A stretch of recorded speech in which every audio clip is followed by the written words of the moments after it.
অহা নাই, তেওঁলোক সদায় সুকীয়াভাৱে আছে আৰু ভৱিষ্যতলৈ তেওঁলোক সুকীয়াভাৱে থাকিব। কিন্তু আমি যিসকলে ত্যাগী মানসিকতা লৈ আহিছিলোঁ, দেশ আৰু জাতিৰ স্বাৰ্থত নিস্বাৰ্থভাৱে আমি কাম কৰিবলৈ আগবাঢ়ি আহিছিলোঁ, আমাতকৈ ত্যাগী, আমাতকৈ দেশপ্ৰেম, আমাতকৈ জাতিপ্ৰেমী অসমত কোনোবা আছেনে? কোনো নাই। কাৰণ আমি জীৱনটো দিবৰ কাৰণে আগবাঢ়ি আহিছিলোঁ। আজি জীৱনটো দিবৰ কাৰণে আজি যিবিলাক ৰাজনৈতিক দল আছে তেওঁলোকে জীৱনটো দিবৰ কাৰণে আগবাঢ়ি আহিছেনে? আমাৰ বহু সতীৰ্থ আমাৰ চকুৰ সন্মুখতে মৃত্যু হ'ল, আপোনালোকৰ সতীৰ্থ মৃত্যু হ'ল। আজিও সেই শ্বহীদ পৰিয়ালসকলে কলংকিত পূজা লৈ থাকিবলগীয়া হৈছে। আমি কিয় কলংকিত পূজা লৈ, কলংকৰ পূজা লৈ থাকিম? এই প্ৰশ্নটো মোৰ মনত উদয় হোৱাতে মই 1916 চনত প্ৰথমে চেষ্টা কৰিলোঁ যে নহয়, আমি আলফা সদস্যসকলক একত্ৰিত কৰোঁ। আৰু এই একত্ৰিত কৰাৰ ক্ষেত্ৰত মই আজি খুব দুখেৰে কওঁ যে আমাৰ এচাম সতীৰ্থই সদায় আৰম্ভণিৰ পৰাই বিৰুদ্ধাচৰণ কৰি আহিছিল। আৰম্ভণিৰ পৰাই আমাৰ কেন্দ্ৰীয় সমিতিৰ সদস্যসকলেও বিৰুদ্ধাচৰণ কৰি আহিছিল। আপুনি কিয় আলফাসকলক বা প্ৰাক্তন আলফাসকলক ঐক্যবদ্ধ কৰিবলৈ বিচাৰে? এই কথাটো জানে আমাৰ চেণ্ট্ৰেল কমিটি লুইতদেউৰীয়ে হওক, চক্ৰধৰ গোহাঁই, তেওঁলোকে জানে কোনসকলে বিৰুদ্ধাচৰণ কৰিছিল। নগাঁও যেতিয়া নগাঁৱৰ এই কি কয় সেইখন নেহেৰুবালিত যিখন সভা অনুষ্ঠিত কৰিবলগীয়া হৈছিল, সেইখনত যে ৰাতিপুৱা যেতিয়া শ্ৰদ্ধাৰ্পণ কৰিবলৈ গৈ কি পৰিস্থিতিৰ সৃষ্টি হৈছিল তাত থকাসকলে জানে। গতিকে তাক মই বেছি ব্যাখ্যা কৰিবলৈ নিবিচাৰোঁ। আমাৰ নিজৰ ভিতৰৰেই এচামে প্ৰাক্তন আলফাসকলক ঐক্যবদ্ধ হোৱাটো বিচৰা নাছিল আৰু তেওঁলোকে এতিয়াও নিবিচাৰে। কিন্তু আমি এটা কথা বিচাৰোঁ, আমি অসমৰ জাতিৰ স্বাৰ্থত, অসমৰ ভৱিষ্যতৰ স্বাৰ্থত, আমি দেশৰ স্বাৰ্থত আমি নিজৰ প্ৰাণ বিসৰ্জন দিবলৈও আগবাঢ়ি অহা যুৱকসকলৰ যি দেশপ্ৰেম, এই কাৰো লগতে তুলনা নহয়। গতিকে এই দেশপ্ৰেমীসকলে কেতিয়াও অৱহেলা অৱমাননা কৰাৰ কোনো সুযোগ আমি দিয়াটো উচিত নহ'ব। আৰু অসমৰ ইতিহাসত আমি লিখি যাব লাগিব যে অসমত এটা বিপ্লৱ হৈছিল। এইটো কোনো অসংগঠিত আধা কেঁচুৱা যুৱক কিছুমানে হাতত অস্ত্ৰ তুলি লৈছিল বুলি, এটা ডকাইতৰ দল বুলি যদি কোনোবাই অপব্যাখ্যা দিব বিচাৰে, তাক আমি কেতিয়াও মানি ল'ব নিবিচাৰোঁ। আৰু এই ইতিহাস আমি লিখিব লাগিব। অদূৰ ভৱিষ্যতলৈ আমাৰ বংশধৰসকলে যাতে গৌৰৱ কৰিব পাৰে যে অসমত আলফা নামৰ এটা সংগঠন গঢ়ি উঠিছিল আৰু তেওঁ অসমত এটা জাগৰণ সৃষ্টি কৰিছিল। এই কথাটো আমাৰ বংশধৰসকলে ভৱিষ্যতে যাতে গৌৰৱ কৰিব পাৰে। আজি স্বাধীনতা সংগ্ৰাম কৰিছিলে বুলি তেওঁলোকে তাম্ৰপত্ৰ লৈছে, কিবা কিবি লৈছে, তেওঁলোকৰ সেই ত্যাগক সন্মান জনাই তেওঁলোকে আজি চৰকাৰে এটা গুৰুত্ব দিছে। ভৱিষ্যতলৈও আমি এটা পৰিৱেশ সৃষ্টি কৰিব লাগিব যাতে আমাক প্ৰত্যেকেই আত্মসন্মান আৰু আত্মমৰ্যাদা দিয়ে আৰু আমি যাতে এটা আত্মপৰিচয় লৈ জীয়াই থাকিব পাৰোঁ, বা আমাৰ বংশধৰসকলেও এটা বিপ্লৱীৰ সন্তান হিচাপে বা বিপ্লৱীৰ বংশধৰ হিচাপে আত্মপৰিচয় লৈ থাকিব পাৰে। সেই পৰিৱেশ এটা আমি সৃষ্টি কৰিবলৈ আমাক কোনোৱে সৃষ্টি কৰি নিদিয়ে। মই এটা কথা কওঁ যে 92 চনতে আত্মসমৰ্পণ কৰিছিলে যদিও সকলোৰে মানসিকতাটো একেই নাছিল। প্ৰত্যেকেই কোনো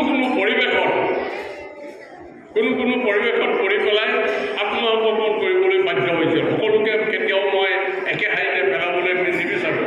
আজি চক্ৰধৰ গোহাঁই, লীলা শইকীয়া, তেওঁলোকে আত্মসমৰ্পণ কৰিছিল যদিও তেওঁলোকে কিন্তু ৰাষ্ট্ৰপক্ষৰ বলি হৈ পেলাই তেওঁলোকে কেতিয়াও কাম কৰা নাছিল। আৰু যিসকলে ৰাষ্ট্ৰপক্ষৰ কাম কৰিছিল, ৰাষ্ট্ৰপক্ষৰ হৈ কাম কৰিছিল, সেইসকলে কিন্তু আমাৰ ওচৰলৈ অহা নাই। গতিকে এই ত্যাগী মানসিকতা এতিয়াও দেশ আৰু জাতিৰ স্বাৰ্থত কাম কৰিব কাৰণে তেওঁলোকে ইচ্ছুক, কাম কৰিব নোৱাৰিলে তেওঁলোকে ঘৰত চুপচাপ হৈ বহি আছে। লীলা শইকীয়া, তেওঁৰ পাৰিবাৰিক অসুবিধা বহুত, এক্সিডেণ্ট হৈ পেলাই তেওঁ একেবাৰে লাওলোৱা অৱস্থা এটা সৃষ্টি হৈছে। তথাপিও তেওঁৰ মানসিকতা, জাতীয় বিপ্লৱী মানসিকতা তেওঁৰ মনত এতিয়াও সজীৱ হৈ আছে, তেওঁ আগবাঢ়ি আহিছে। গতিকে এই আলফা প্ৰাক্তন আলফা ঐক্য মঞ্চটো গঠন কৰাৰ ফলত কি লাভৱান হৈছোঁ আপোনালোকৰ মনত যদি কোনোবাই সোমোৱাই দিবলৈ বিচাৰে, তেতিয়াহ'লে এটা কথা, আপোনালোকে কৰ্তৃপক্ষ বা আমাৰ যিটো বিৰোধী শক্তি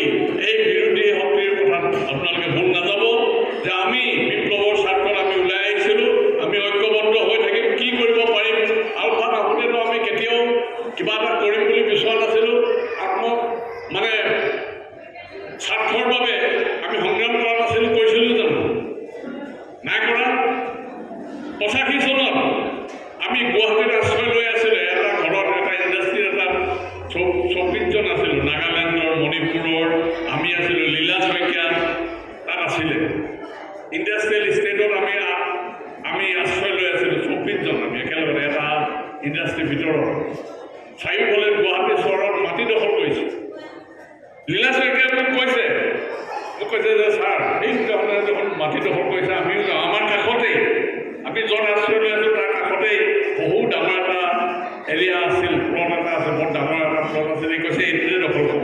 আমি যদি থিয় হৈ যোহেঁতেন তেতিয়া সেইখিনি মাটি আমি দখল কৰিব পাৰিলোহেঁতেন, যদি আত্মস্বাৰ্থৰ কাৰণে আমি যদি সংগ্ৰামত অৱতীৰ্ণ হ'লোহেঁতেন। কিন্তু তেওঁক মই কৈছোঁ যে নহয়, আমি অসমখনক স্বাধীন কৰিবলৈ ওলাইছোঁ যেতিয়া আমি ক্ষুদ্ৰ স্বাৰ্থ বাদ দি পেলাই আমি মাটি দখল কৰিবলৈ কেতিয়াও নাযাওঁ। লীলা শইকীয়া মনত আছে, এতিয়া যিজনৰ ঘৰত আমি হেৰি কৰিছিলোঁ, আশ্ৰয় লৈ আছিলোঁ, তেওঁ আছিল যোৰহাটৰে অপূৰ্ব শৰ্মা। তেওঁৰ দেউতাক বিশিষ্ট মুক্তিযোদ্ধা আছিল, তেওঁলোকৰ ঘৰলৈও মহাত্মা গান্ধী আহিছিল, সেইজনে আমাক আশ্ৰয় দি ৰাখিছিল। গতিকে সেইটো সময়ত আমি স্বাৰ্থৰ কাৰণে কেতিয়াও চিন্তা কৰা নাছিলোঁ। গতিকে এতিয়া আমাৰ বিৰুদ্ধত যিটো অপপ্ৰচাৰ হৈছে হ'বই, কৰিবই। কাৰণ এটা কথা হ'ল কি, এই অপপ্ৰচাৰত তেতিয়াও কৰিছিলে, এতিয়াও কৰিছে, ভৱিষ্যতেও কৰিব। কাৰণ অপপ্ৰচাৰ কৰাসকলৰ এটা কামেই হ'লগৈ আনক সমালোচনা কৰা, নিজে কিন্তু একো কাম নকৰে, খালি আনক সমালোচনা কৰিয়েই তেওঁলোকে জীৱন ধাৰণ কৰিবলৈ বিচাৰে। গতিকে আমাৰ এই প্ৰাক্তন ঐক্য মঞ্চৰ নামত ঐক্যবদ্ধ হোৱাৰ ফলত আমি চেষ্টা কৰিছোঁ যে কিমানখিনি কি কৰিব পাৰোঁ। কাৰণ এটা কথা হ'ল কি, আমাৰ বয়স হৈছে, আমাৰ বহু সতীৰ্থই নাতিৰ মুখো দেখিলে। গতিকে নাতিৰ মুখ দেখা সেইজনে আৰু যুৱক এজনৰ সমান্তৰাল কাম কৰিব নোৱাৰে। গতিকে আমি চাকৰি বাকৰিটো কৰিব নোৱাৰোঁ। গতিকে আমাৰ খেতি বাতিৰ বাবে আন উপায় নাই। সেইটো কাৰণেই আমি খেতি বাতি কেনে কৰিব পৰা যায় সেইটো কাৰণে আমি চেষ্টা কৰিছোঁ। আৰু শেহতীয়াকৈ যিটো আমাৰ চুক্তি হ'ল, সেই চুক্তিৰ পৰৱৰ্তী মই নিজেই 4খন প্ৰজেক্ট বনাই পেলাই, কৃষিভিত্তিক 4খন প্ৰজেক্ট বনাই পেলাই দিছোঁ। প্ৰায় 350 কোটি টকাৰ এটা 4খন প্ৰজেক্ট দিছোঁ। অন্ততঃ আমাৰ সদস্যসকলক খেতি বাতি কৰি পেলাই যাতে সংস্থাপন যাব পৰা যায় নেকি, বা ছাগলী পুহি বা গাহৰি পুহি কিবা এটা সংস্থাপনৰ ব্যৱস্থা কৰিব পৰা যায় নেকি, এই চিন্তাটো কৰিছোঁ।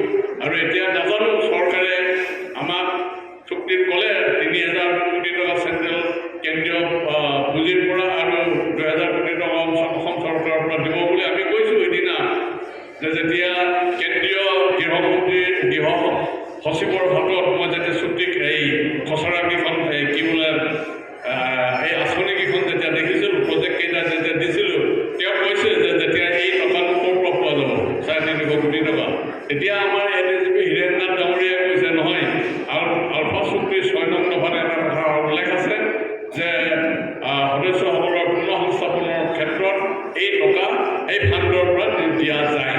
গতিকে সেই কথাটো তাতে আছে আৰু আমি এটা চেষ্টাটো কৰিছোঁ অন্ততঃ আমাৰ সদস্যসকলে যাতে কোনো এটা সহযোগিতা পায় বা আমাৰ এই চুক্তিৰ ফলত সকলোৱে যাতে উপকৃত হয় তাৰ বাবে চেষ্টাটো কৰিছোঁ।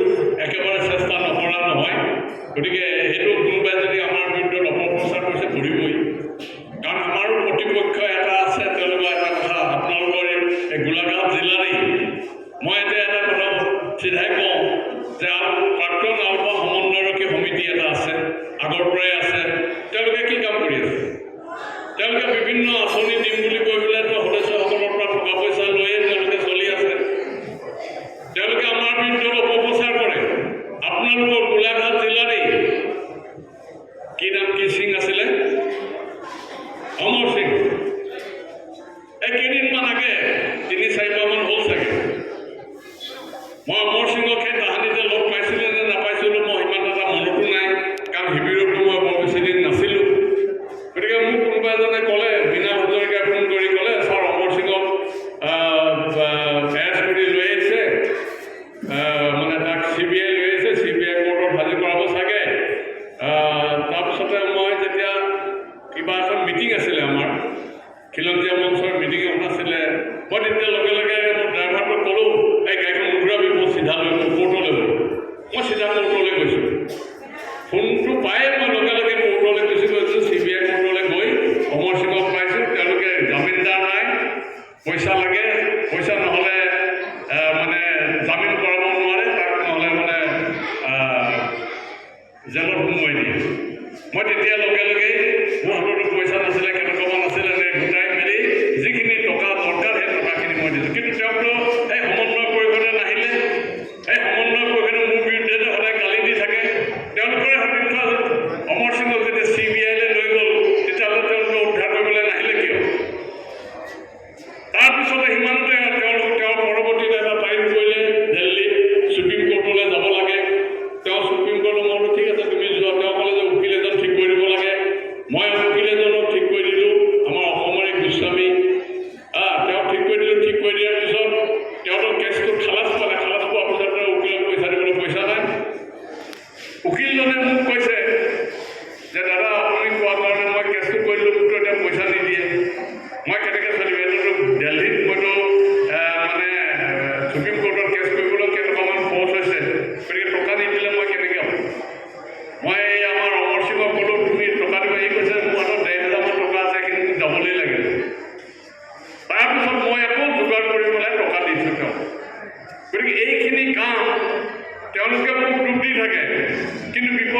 তেওঁলোকে যিসকল নেতাই মোৰ বিৰুদ্ধত প্ৰেছ মিট পাতে, ছ'চিয়েল মিডিয়াত দিয়ে, তেওঁসকল কিন্তু এই দূৰতে থাকিলে। সদস্যসকলৰ যাতে মানসিকতাভাৱে দুৰ্বল হৈ নপৰে, তেওঁলোকক শক্তিশালী ৰূপত যাতে থিয় হৈ থ'ব পাৰোঁ, তাৰ বাবে আমি যৎপৰোনাস্তি চেষ্টা কৰোঁ। এটা কথা যে মই বাংলাদেশৰ কাৰ্ডৰ পৰা ঘূৰি আহিছিলোঁ 2015 চনৰ নৱেম্বৰ মাহত। ডিচেম্বৰ মাহৰ 25 তাৰিখে মই কাৰ্ডৰ পৰা মুক্ত হওঁ 15 চনত। তাৰপিছৰ পৰা মই দেখিছিলোঁ যে আমাৰ প্ৰাক্তন আলফা সদস্যসকলক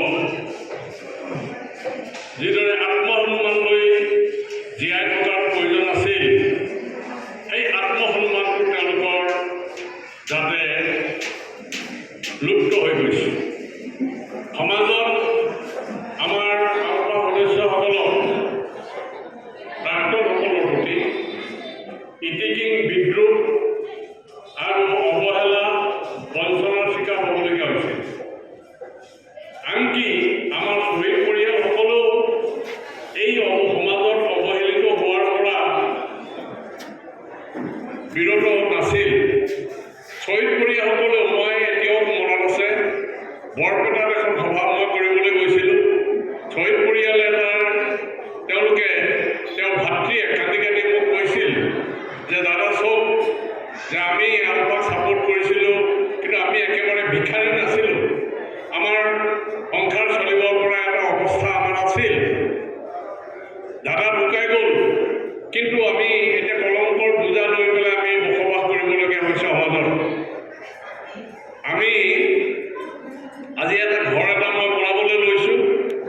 মই কষ্ট কৰি পেলাই টকা ঘটি পেলাই ঘৰ বনাব লৈছোঁ, আৰু সেই ঘৰ বনোৱা সময়ত ওচৰৰ চুবুৰীয়াই কৈছে যে এইটো আলফা টকাৰে ঘৰ বনাইছে।